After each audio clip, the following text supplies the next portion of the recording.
ইমাম হায়াত আলী রহমান বলেছেন, সব মানুষ ভাই ভাই, মানবতার দুনিয়া চাই। আমরা চাই কিনা?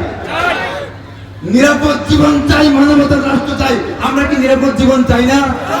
আমরা কি প্রতিহিংসার রাজনীতি চাই? আমরা কি চাই না মানবতার রাজনীতি? আমরা কি চাই না খেলাফতে ইনসানিয়াত? এবং এটার দাতাকে আমাদের নবী। এই অবস্থায় নিজেকে নিজে প্রশ্ন করি আমরা সবাই, যে আমরা যে দলমতে আছি, এটা কি নবীর দেওয়া?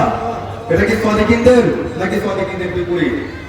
একটা কথা, নবীর দেওয়া আকীদা, আধ্যাত্মিক, রাজনৈতিক পূর্ণাঙ্গ পথ আমাদের আছে। আমাদের সুন্নিদেরকে এই কথা স্বীকার করতে হবে। আমাদেরকে বুঝতে হবে যে আমাদের আকীদা, আদর্শ, আধ্যাত্মিক, রাজনৈতিক পূর্ণাঙ্গ পথ আছে। আমরা আমাদের নিজেদের পথে চলতে হবে। অন্যের পথে চললে আমি আমার আকীদা নিয়ে চলতে পারবো না, আমি আমার মতপথ বিশ্বাস নিয়ে চলতে পারবো না, আমি আমার ধর্ম নিয়ে চলতে পারবো না। ধর্ম বিশ্বাস যার যার, রাষ্ট্র সবার। এই সবার রাষ্ট্রের কথা বলছে মানবতার রাষ্ট্র, খেলাফতে ইনসানিয়াত। তাহলে ইনসানিয়াতের রাষ্ট্র সবার রাষ্ট্র, ঠিক কিনা? আমি আপনি আমাদের সবার রাষ্ট্র, ইনসানিয়াতের রাষ্ট্র, কলেমার রাষ্ট্র, ইনসানিয়াতের রাষ্ট্র, ঈদে আজমের রাষ্ট্র। আমরা যদি ইনসানিয়াতের বিপরীতে অন্যের নিজেদের পথ ছেড়ে দিয়ে অন্যের পথে হাঁটি, আমাদের মুক্তি দুনিয়া ও আখিরাতে আসবে না। আসবে? তাহলে রাষ্ট্র হবে কার? সবার। দুনিয়া কার? সবার। এই শিক্ষা কে দিয়েছে? নবী থেকে এসেছে। দাতাকে নবী, আর এদিকে তুলে ধরেছেন কে?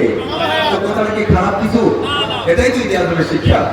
খেলাফতে ইনসানিয়াতের রাষ্ট্র রাজনীতি, মানবতার রাষ্ট্র রাজনীতি। আমরা চাই মানবতার রাষ্ট্র কায়েম হোক। আমরা যে যে দলমত করছি না কেন, শুধু আজকের পরে একটু প্রশ্ন করবেন, আমি যদি নবী হই তাহলে আমি অন্যের দল কেন করবো? মিথ্যা, কুফর, জুলুম, খুন, গুম, রক্তপাত, অবিচার, অন্যায়, লুটতরাজের রাজনীতি আমি কেন করব? আমার তো রাজনীতি আছে যেটা সবার কল্যাণের কথা বলে, সবার নিরাপত্তার কথা বলে, সবার সুরক্ষার কথা বলে, সবার আইনকাম রুটি পাওয়ার কথা বলে, সবার আকীদা নিয়ে চলার কথা বলে। সেটা কি?